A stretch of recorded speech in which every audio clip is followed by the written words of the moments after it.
Hello and welcome to Python for Everybody. My name is Charles Severance. I am your instructor. We named this Python for Everybody because we are dedicated to the notion that increasingly as our lives are surrounded by technology, that we want you to become a maker of technology and not just a consumer of technology. You want to change your perspective from, this side of technology where you're looking at it to the other side where you're back here. You're like a creator of the technology and you can create things. And it takes a long time, and you may not want to be a professional programmer ever. You might just read a little bit of data, but we believe that everybody should know basically how to program and how to get things done inside of a computer, just as much to just be a responsible participant in a modern, increasingly technically oriented society. Computers want to be helpful. They are programmed, they're designed, the hardware is designed. We'll talk about hardware in the next segment, but it's designed and wired, and when you apply electricity to it, it basically has one question, and that is, what do you want to do next? And if you think about your phone and all the apps that you have on your phone, each app is like what to do next, what to do next. So as a programmer, your job is to serve the user.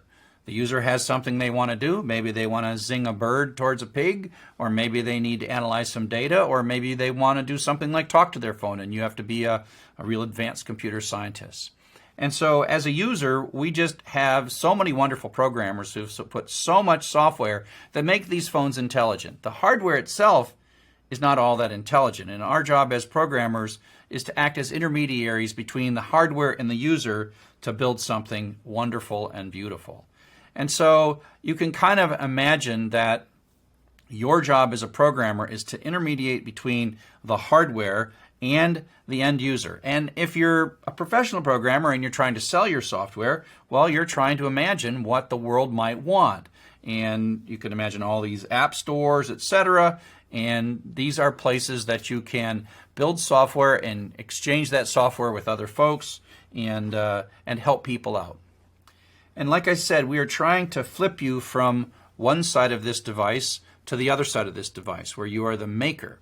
And you can think of this as a tool to manage your calendar or drive your car and read a map or whatever. But when you look at it from the other side, when you look at it from being a programmer, you use things like compilers and interpreters and programming languages and networks, etc. And we actually have tools that we are going to learn to use. Python is a tool that the programmers on the back side of this computer use to make new things for the front side of the computer.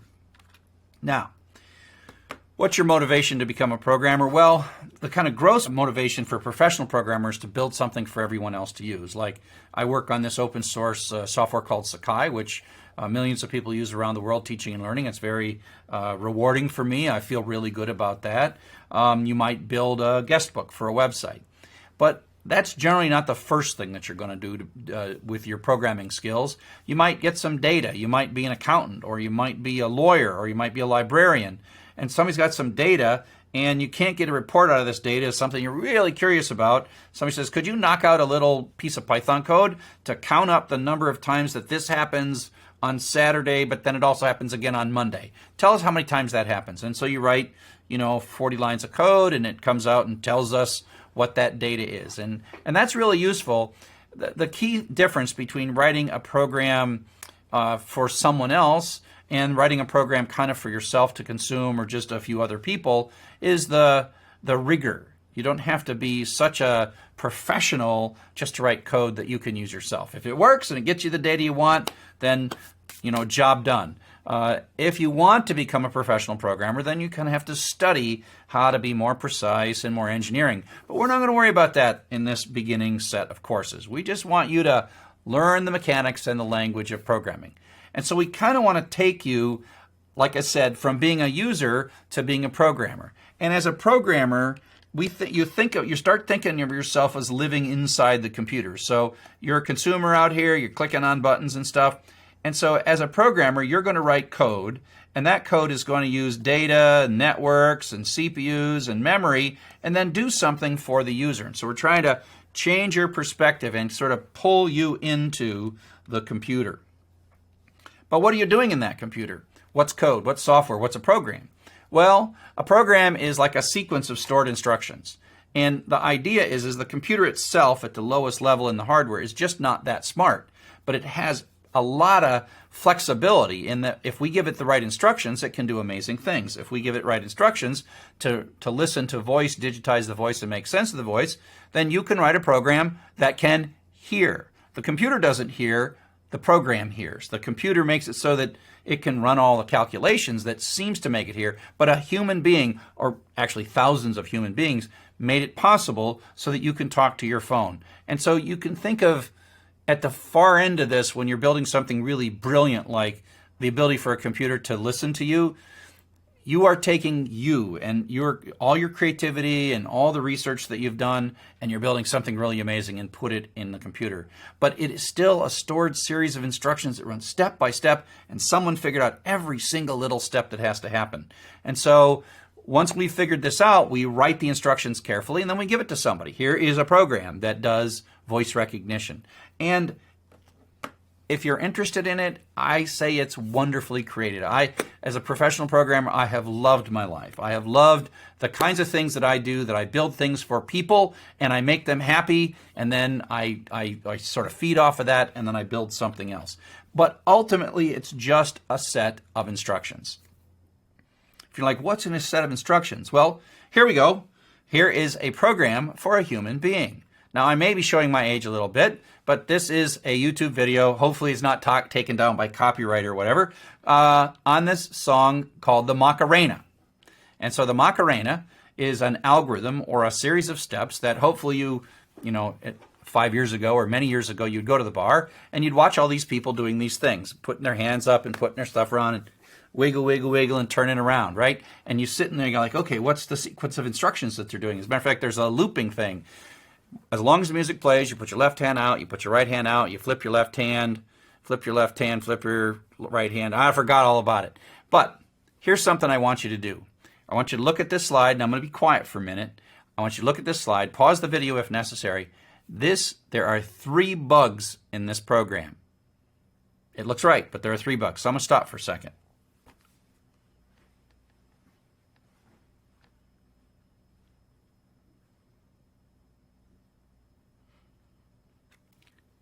So hopefully you paused if you had to. But now I'm going to come back and I will show you what the bugs are. And here are the 3 bugs. Now, if you didn't find them, even if you look closely, you have learned something about human beings. And that is that we human beings operate in an error-filled world. There's typographical errors, people say things incorrectly, and we as people just fix them as we're perceiving them, as we understand them. But even as you read this, you might not have seen these mistakes because your brain just fixed them, because we just fix errors in our environment. It's what we do. Computers aren't like that. They're not like that. Although voice recognition, after a while, that software does learn how to filter out errors, but that was really hard to write, okay? Computers do not understand how to filter out errors, but with enough instruction, you can kind of get them to filter out errors, okay? And that's why search engines kind of work there. It's sort of this soft intelligence, but it was really hard to build. But when we start talking about writing programs, whether it's writing programs to do search engines or writing programs to do voice recognition, those programs have to be perfect. If they make the tiniest contextual typographical error, those programs simply do not work. And so here we go. So here we say write ham to the back of the head. What? Where was there ham in this? So you got this ham in your hand and you want hit in the back of your head. You may not notice this, but the computer is literally going to say, syntax error, I quit, right? And so syntax error is the moment where the computer says to itself, I don't know what to do. And the same thing is true here. I got to hit somebody. What are you talking about? And so the computer is going to be completely lost by this. You might look at this and you might just fix it and compensate for it. So that's sort of a little set of programming experience, programs for people. So that's the code that's right. So let's talk a little bit about programs in Python. Like I said, it's a set of instructions. So I'm going to put up some text here, and I want you to count the number of each word in this text and then tell me what the most common word is and how many times this word occurs. Here we go.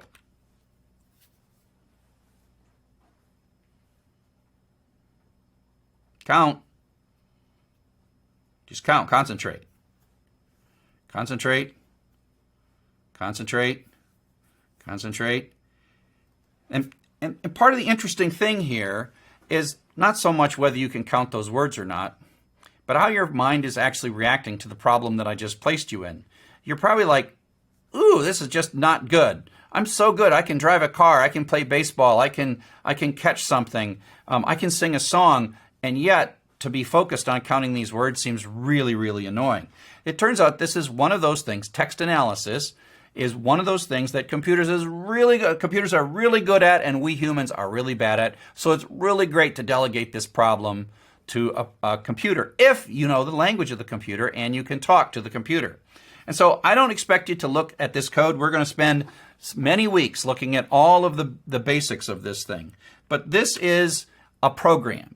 This is a set of instructions. It's got about 11, 12 lines of code. And in it, we have instructed the computer to read through a bunch of text, count the words, and tell us what the most common word is. And so if we run this program and we give it, a file of words, it'll say the most common word is 2 and there's 16. That clown text that I just asked you to, the is the most common word, and there are 7 of those. And so this is basically an outline of a program that, it is a program that solves this problem that we will learn about. So don't try to learn this right away. Up next, we're going to talk about the hardware architecture and what goes on inside the computer that you're going to make use of as you become a programmer.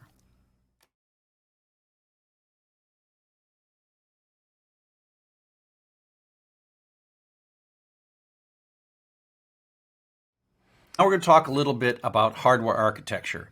You might ask yourself sort of why all these terms and words and central processing unit. What I want from this section is I just want to define a few terms so that I can use them in the rest of the course. That's really it. I want you to have some sense of the basic block diagram of things. Now, in the old days, I'm going to show you 3 generations of hardware. I'm going to show you really old hardware from the 60s and 70s.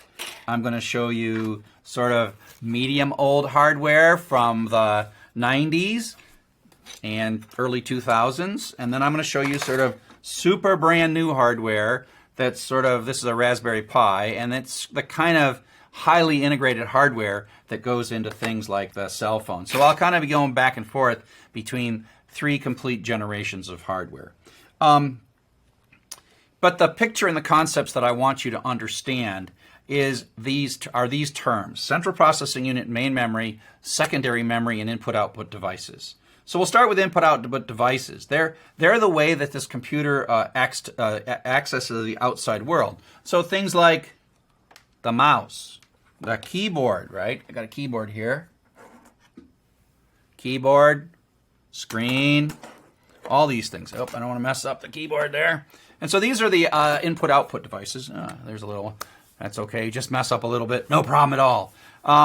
Output devices, screens, and that's sort of how the humans in the outside world interact. Software, inside the computer, we have the central processing unit and the main memory, and then the secondary memory. And so it's probably easier for me to take neither the oldest nor the newest to give you a sense of what's going on here. And so if you had a desktop, and maybe you still have one of these junky old desktops at home, they're the ones that are big and they make noise when they start up. They have in them a number of different parts. And the closest thing that a computer has to intelligence is this. Central Processing Unit, CPU is what we call them. And if you look at the back side of this CPU, it is actually a circuit. It's a highly sophisticated circuit with millions of transistors on it, and you probably heard that, millions of transistors. It runs maybe 3 billion instructions per second. What does that mean? Well, that means that an instruction is a set of electrical pulses, maybe 32 little wires or 64 little wires, and at 3 billion times a second, this is programmed to ask what's next. And it pulls what's next in these little electric wires. Well, where does it get the answer to what's next? It gets the answer to what's next out of the memory. And so your program, when you write a program, let me draw this. When you write a program, you create a file. on the secondary memory, like a Python file. And then at some point that is loaded into the main memory, translated, and then your program is here. And then when the CPU says what next, your program feeds its first instruction. And then when that's done, the CPU says what's next. It feeds a second instruction, third instruction, fourth instruction. It's called the fetch execute cycle. And these two parts, the CPU and the main memory, are what participate. And the main memory is where you kind of live. Somewhere in there, a little tiny version of yourself is in there answering the questions that this is asking. Now you might say, how smart is this? It's not really very smart at all. It's a really fast hand calculator with lots of storage is the best way to think about it. And going back to the 60s and the 70s, this is a piece of hardware from a computer that was the size of a room with probably 20 refrigerators, all with modules that make this up. And in here, while you probably can't see it, you've got resistors, transistors, and capacitors, and then wires. The wires are all printed on this printed circuit board, otherwise known as PCB. And so the closest thing this has to intelligence are these transistors. And at their simplest, what they can do is they can sort of make really simple yes-no decisions. And then they also can be used, if you hook them together the right way, to store a little bit of information. And so when we say there are millions of transistors packed into this little tiny square right here, it's kind of pretty. I mean, if you look at it, it's sort of, it has like a, it looks almost like a jewel. It's so pretty. And each one of those is a real tiny photo imprinted transistor. And so there are millions of this. And so the difference between 1960 and today is this part gets smaller and smaller and smaller to the point where literally thousands of these things are all squeezed into that little square. And coming back to sort of the mid-grade one, so this one here is the motherboard. This part here is the motherboard because it's the mother of all boards, and it connects everything together. All these components plug in, and that's how they're connected together. And there's a whole bunch of wires that go back and forth on this. And so this is how your program, in a sense, is transported from the memory to the CPU. And so this motherboard connects them. Another thing that's connected to the motherboard is secondary storage. Now, the reason we have to have secondary memory or secondary storage is this is designed to be really fast. The main memory is super fast, and what happens is when the computer turns off, your program is erased from here. And so I originally said that you write your program and you put a file in here, a PY file, and this is the same place that your Word files are and your PowerPoints are, and then the PY file is kind of loaded and translated into the main memory, and then when the computer shuts off, all this data goes away. Secondary memory is permanent. This does not get shut off. And so in the old days, this old day stuff, we used to store on our programs and our files on a hard drive, and you may even have a computer at home where there's an actual physical spinning platter of magnetic media and a little head that goes in and out to read and write the data. And so it actually records magnetically when you put a file in, it records it, and then when the power's off, the magnetic recording stays here. And so these things, physical disk drives, are kind of becoming extinct because all the data is in little USB sticks like this, and that's a perfectly good version of secondary memory.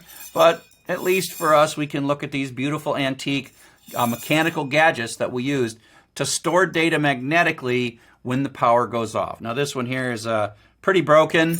And it's pretty in bad shape, so it's probably not really storing much of anything. So in the summary of this picture, the thing I really want you to get out of this picture is a series of definitions. The central processing unit is very simple. It's the closest thing computers have to brains, but it wants to answer the question what to do next, but we have to feed through memory the answers, which is your programs, and then we have input devices, output devices, the main memory, and then the larger permanent storage in the secondary memory. So where you live inside of a computer is basically in the main memory. When you write a program, you type it in, the computer, you outside the computer are typing on your keyboard and you're typing Python commands into a file, like if x less than 3 print, right? And then that gets loaded into the main memory. And so this is a creative version of yourself. It's your instructions that are going to be run, and that program ends up in the main memory, and then it's run. So this is sort of where you live inside the computer. Think of it that way. You're living in main memory when your program is actually executing. Now it turns out that the instructions that this central processor uses are a series of zeros and ones. And when I said like 32 zeros and ones or 64 zeros and ones, simultaneously are fed into this for each of the instructions. We use a language called machine language. And I would love someday to teach you machine language, but we don't have time right now. And that's more moving towards being a computer scientist when you start learning machine language. But basically, we don't have to worry about that too much. We write Python, and we write in Python, and then something effectively translates it into machine language. And then machine language is the thing that runs and runs and runs and runs. And so someday you might take a look for that, but that's more of a computer science thing. And the software that does this translation, which is either called a compiler or an interpreter, we could talk more about that when you become more of a computer scientist. But for now, we're going to worry about how to write this code, and the rest of this sort of is going to fall by the wayside as we go forward. So I got a couple of videos here. This one video, hopefully the YouTube URL is still good. If not, we'll try to find another way to get you linked to a good copy of it. But basically these, as I said, there are millions of transistors in one of these things, and there's a lot of electricity going through these things. And when your computer heats up on your lap, it's this little part here that's working really hard, doing things 3 billion times a second. So someone has made a video, not a very good video, but it's from a long time ago, where you take the cooling part off and you watch what happens to these CPUs when they're doing all this work 3 billion times a second using all this electricity and they're not properly cooled. Another cool video that we have is a video of hard drives and how they actually spin in reality. This one is totally messed up because I've been beating on it for years and playing with it, using it in all my classes for years, so it's in really bad shape. But this video shows you how that works and how it actually spins in reality. And you'll hear noises that if you had a desktop computer, you'll kind of recognize the noise, and then you'll have an idea of what's going on inside that computer as that secondary storage is moving around. And like I said, secondary storage is becoming less and less relevant as we move to solid state storage, like the kind of storage that's in a USB stick. So up next, we're going to talk about how we write that Python. I talked a little bit about the hardware now, and now we're going to get started writing some Python.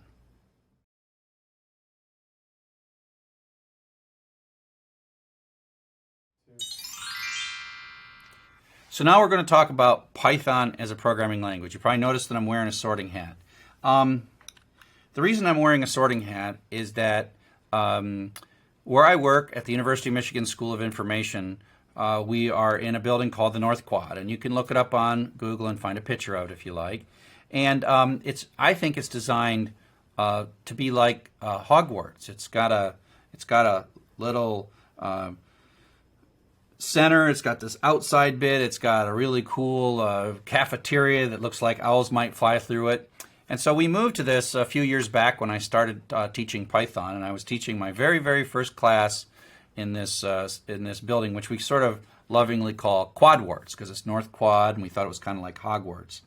And so I'm like joking, and I'm like I wore my robes to class, and I said, "Welcome to Quadwarts," and you have to wear your robes every time to class. And I was being funny, and I said, "Okay, it's our first class. We're teaching Python, and let's do a sorting ceremony." I didn't have the sorting hat back then, so I have the sorting hat now, and so that's cool. And I'm like, I think I'm going to be in Gryffindor, and they told me, the students said that I couldn't be in Gryffindor, and I'm like, why can't I be in Gryffindor? Everybody wants to be in Gryffindor. And they told me that I was teaching Python. Python is like a programming language that's based on a snake. And even worse, my name's Charles Severance. And I'm like Severus Snape. And so they basically told me that I had to be in Slytherin. And so since then, I've bought many Slytherin items. I got Slytherin wands. When I graduate, you'll see my Slytherin wand. I got a sorting hat. So you'll see me drinking tea throughout the class from my Slytherin cup. And so I guess I'm just doomed to be in Slytherin. I don't know if that means I'm a good guy or a bad guy, or a good guy that seems like a bad guy, or a bad guy that turns out to be a... Right, it's a lot of books. So the whole thing about being in Slytherin is that you can talk to snakes, because you can talk this weird language that others don't understand. Python's like that. Python's a language that most don't understand. You, of course, will begin to understand it. It's a weird language. It's strange. It's not easily understood by others. We call ourselves Pythonistas. And Guido van Rossum, over 20 years ago, invented this Python language that we have grown to know and love and has become so important. And while I'm going through all this like snake stuff, it turns out that that is not at all why Python was named Python. Python was not named for a snake, even though we use the snake motif all the time.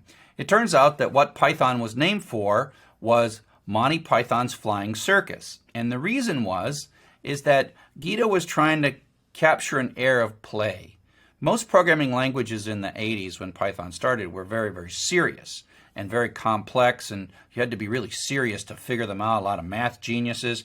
And Guido thought, I could probably write a programming language that wouldn't be that hard, would be fun actually, which would be enjoyable to use, but let's not make it bad. Let's not make it weak. Let's make it both powerful and enjoyable. And so that's why Python turns out to be such a perfect language to use as your first programming language, is that it's designed to be your first programming language, but it's also powerful. So many times you build a first programming language that's weak and not capable of doing a lot of stuff, but Python has this wonderful, easy to learn, and powerful and useful. And so there we are. Welcome to being a Pythonista. Now, as you learn Python, remember you're talking to a snake, and this is a language that you don't already know. You are going to make lots of mistakes, and the computer is going to seem to judge your mistakes harshly. You will learn the word syntax error a lot. And if you're like me, I mean, I think back to the first time that I was programming. I was typing stuff on cards, and you'd bring your card deck up and you would hand it to the computer and you'd read it through the computer, and then the computer would come back and say syntax error. And sometimes it took like several hours to get back the results of your program. You're going to get to do it in seconds, but in the old days when I was young, it took hours sometimes. And then all you get back is a syntax error. And when I first started programming, I grew to kind of hate the creature that lived inside the computer, because I thought that the creature didn't like me. I thought the creature was value judging my programs. I mean, I would write this thing and I'd think it's perfect and I would hand it in and the computer would say syntax error. And I'm like, huh? What's up? Syntax error. And then I would like, oh, okay, I'll make my program better, and here you go. And say syntax error again. And the thing that you're going to have to learn is that syntax error doesn't mean that Python thinks you're bad. It is not a judgment of your ability as a programmer. It is not a judgment of your potential to be a programmer. Syntax error means Python is lost. You are learning Python's language because Python can't learn your language. You're smarter than Python. We can teach you. You can learn, but Python can't. And so when it says syntax error, even though you feel like it's a rejection, syntax error simply means that Python is lost. It just doesn't have really friendly words when it says it's lost. It just goes syntax error, which literally is exactly what's happening. Your syntax is not something that Python does. It's not something that Python understands. So just understand as you go through the next couple of weeks that you will be frustrated. It's not because you're a bad person. It's not because you're never going to figure it out. You will figure it out and you will get it. And you have to sort of trust us as we go through the first few weeks and learn the basics. And then as we connect the basics together, then this thing will make a lot more sense. I remember when I was first learning to program, I would be like, lost, lost, lost, lost, lost. Oh, wow, I love this. And I expect that many of you will go through that exact same feeling, so you have to trust us. So up next, we're going to actually talk about the Python programming language.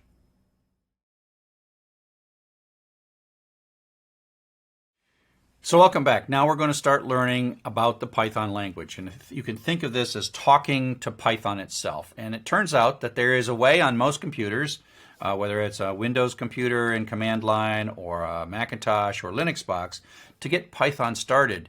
And if you just run Python, it will take interactively commands that you can type. And you have to type Python at this. Chevron prompt is what we call it. But this also sort of fits in the what next. So Python is like, okay, I'm here. I can handle any Python statement you can send me. I'm ready to do whatever it is that you want to do. I don't know what to do. I need you to tell me what to do.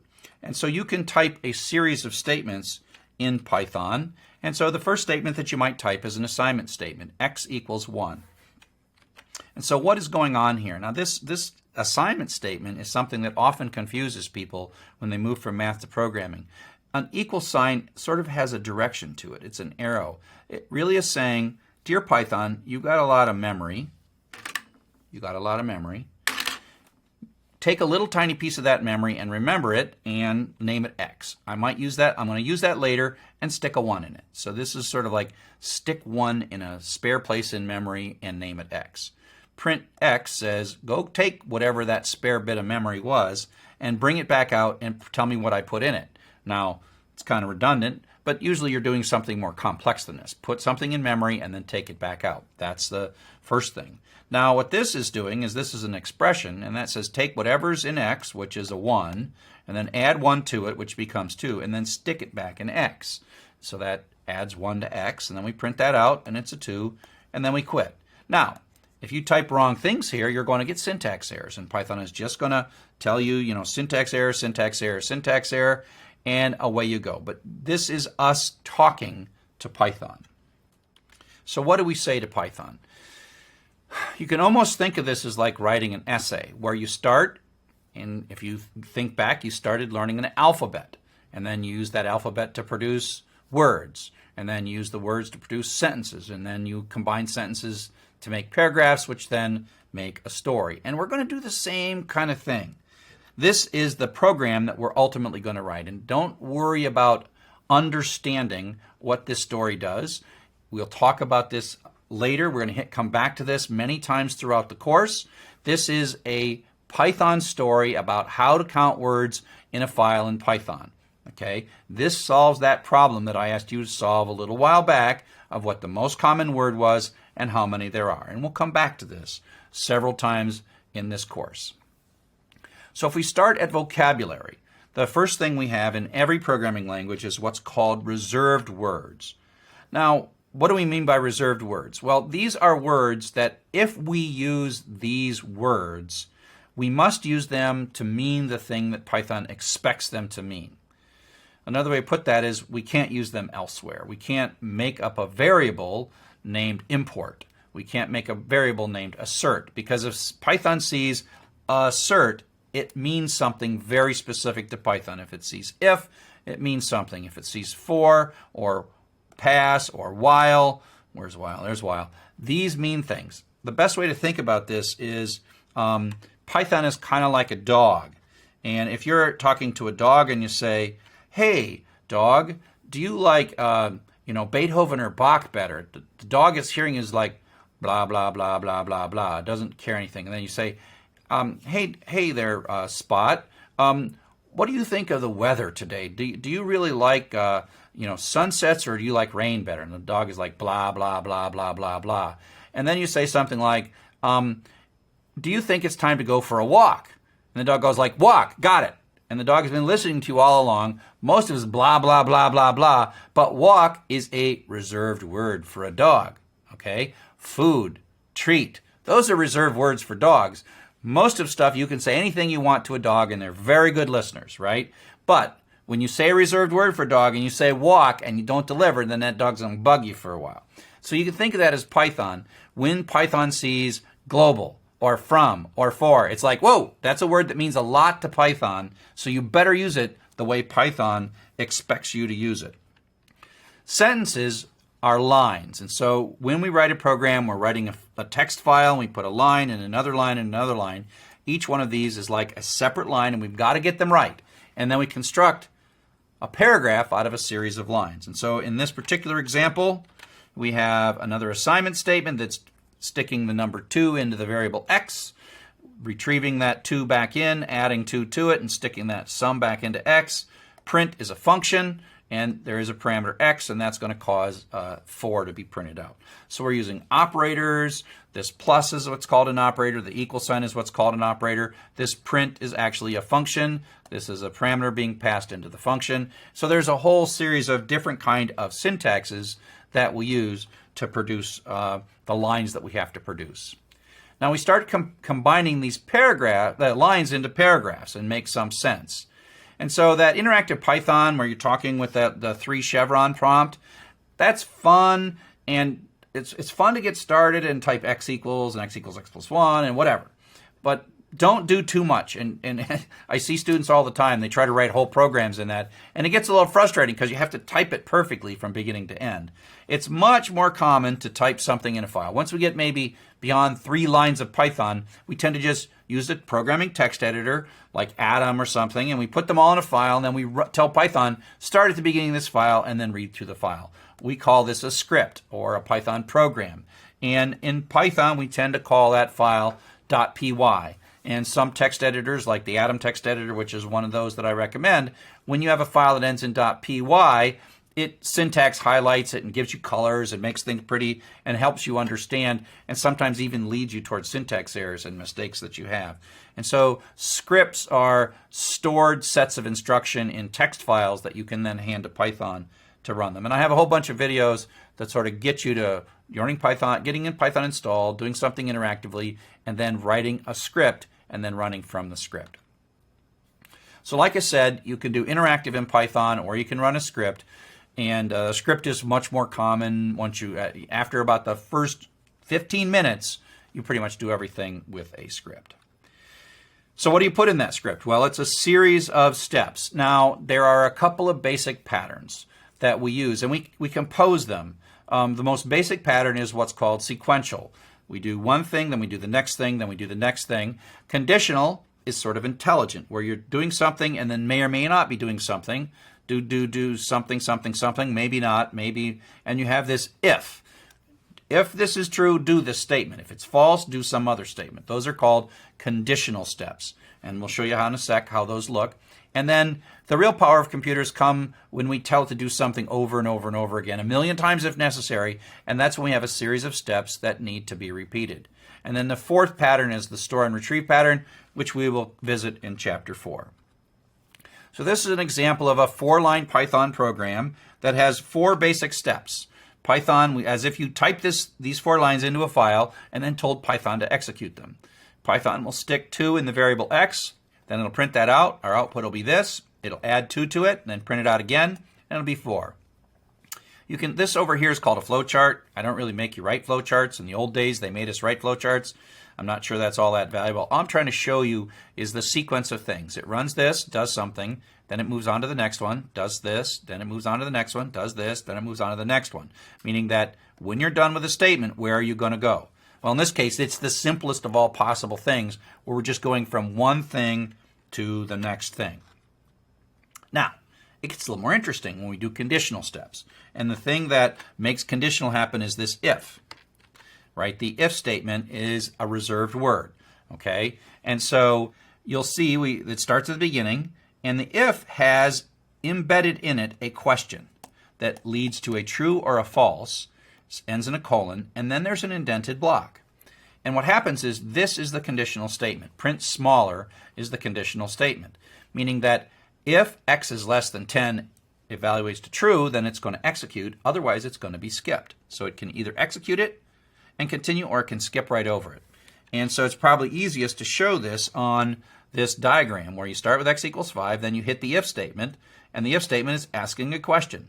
If the question is true, you go down one road, and if it's false, you go down the other road. In this case, x is 5, so this is true, and so we go down this path and print out smaller, and then we rejoin, and the next thing we encounter is another if statement.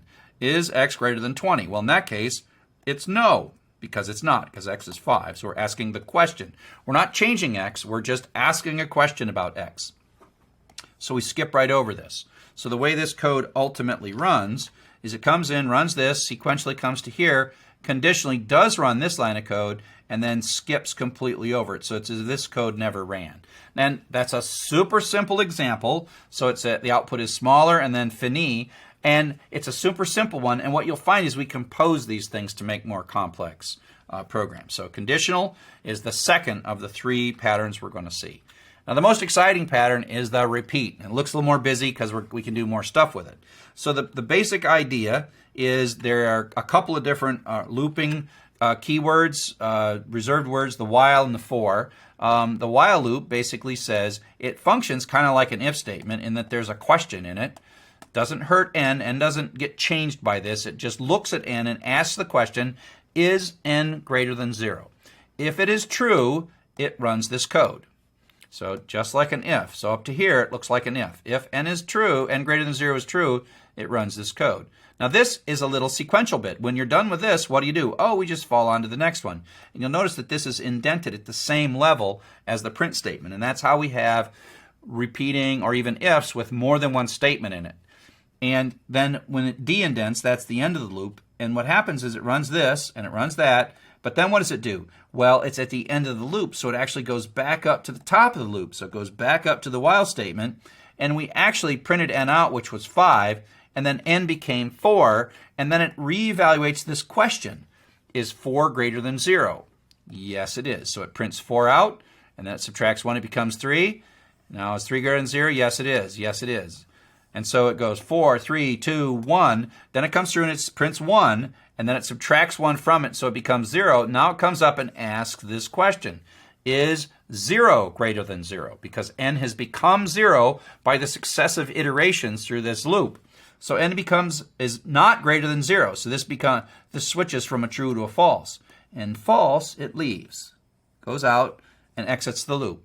So over here, it goes 5, 4, 3, 2, 1, and then out she comes, okay? And as soon as this becomes false, then this loop exits. And so that's the way we tell the program that, we tell the computer that we want it to keep going until something has happened. We've achieved something. Who knows what it is we're doing? None of these programs make any sense particularly. We're just sort of learning baby steps, okay? So loops have this notion of iteration variables to make sure that they're not infinite loops. And this variable n is carefully constructed to start and be checked and then be changed each time through the loop. And that's how we make sure this loop only runs 5 times and not forever. Because you can construct what we call infinite loops that run forever, but it's not too practical. You just run out of battery or whatever after a while. So you generally construct loops to finish so that they have to check to make sure that they're finished. Okay?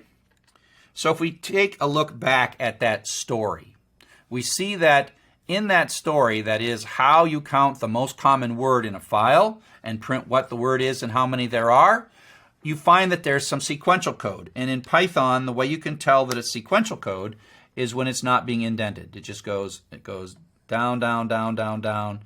Now the for is another of the reserved words that are looped. So this has a colon, and it says that's an indented block, and there turns out to be a for within a for.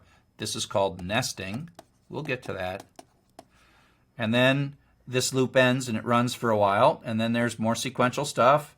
There is a for, which is repeated code, and then there's an if nested within that for. That's conditional code. This will run for a while, and then it comes out and does some sequential code. So there is in this sequential code, repeated code, and conditional code. So the 3 of the 4 basic patterns of programming we see in this file. And so if you look at this from an outline perspective, this is sort of our story. These are the paragraphs of our story. This top bit here says, read the name of a file from the user and open that file so we can read it. This second paragraph says, as we read through the file, create a histogram that maps the number of words to the frequency of the words. And each time you see a word, update the histogram so that we have a running total of all of the words using a thing that we'll learn later, like in chapter 10 or 9, called dictionaries. And that's cool. It's cool. But don't worry about it. Don't worry about it. Don't worry about it now. So this is making a histogram. Then, once we have the histogram and we've read all the words, then we read through the histogram to find the largest. And then we print out the largest word and the largest count. And so this is a little short story with some sentences and paragraphs and alphabet and reserved words and vocabulary and all that stuff. And we're kind of learning how to do it. Don't try to get this all right now. We're going to touch on this. We got a whole chapter on variables and a whole chapter on conditional, a whole chapter on loops, right? I just am trying to give you this big picture so that when we get there, you can start putting those things together. And like I said, it's a little confusing. Generally, it really starts to clear up in chapter 6 and chapter 7. And so just understand that we learn little bits and little pieces, and then it gets better toward the end. So, thanks for listening. Chapter 1 was really trying to get you an overview of the kind of stuff that we're going to learn throughout the course and lay down a little bit of vocabulary so I can talk about things like microprocessors and RAM and memory and stuff like that so I can communicate. Say, hey, we're going to do this thing that's going to do something with the CPU, and so you can use that. So hope you find this value, and see you in the next chapter.